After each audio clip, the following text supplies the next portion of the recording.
Pinaghahanap na ang isang dalagitang 4 na araw nang nawawala na pag-alamang hindi pala siya pumasok sa eskwelahan noong Lunes, taliwas sa sinabi niya sa kanyang magulang. May news to go si Rafi Tima.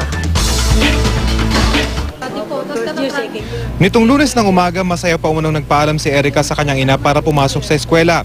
Wala raw nakitang kakaibang ina sa kanyang bunsong anak nang ito ay umalis. Kumain pa kami ng ate niya, ate Ebel niya.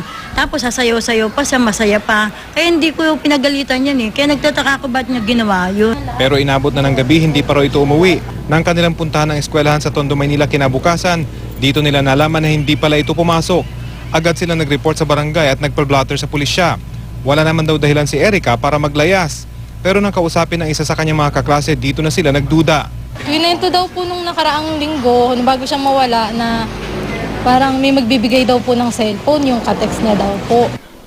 Duda ngayon ng kapatid at ina ni Era, sino man ang katext nito, nabola o napaniwala nito ang estudyante para makipagkita. So immature po, may pagkaisip bata. Basta pinangakuan niyo po yung bata, maniniwala po yun. Kasi Erica, kung nanonood ka man, sana maawa ka na sa akin, hindi naman ako natutulog. Nahanap ka na.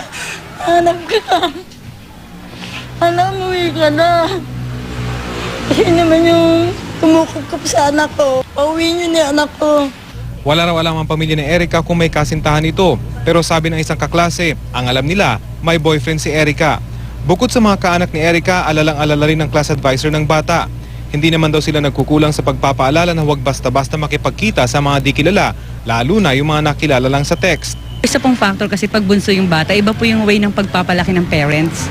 Kasi mas special yung treatment pag bunso. So medyo madali silang somehow na makuto. Rafi Tima, GMA News.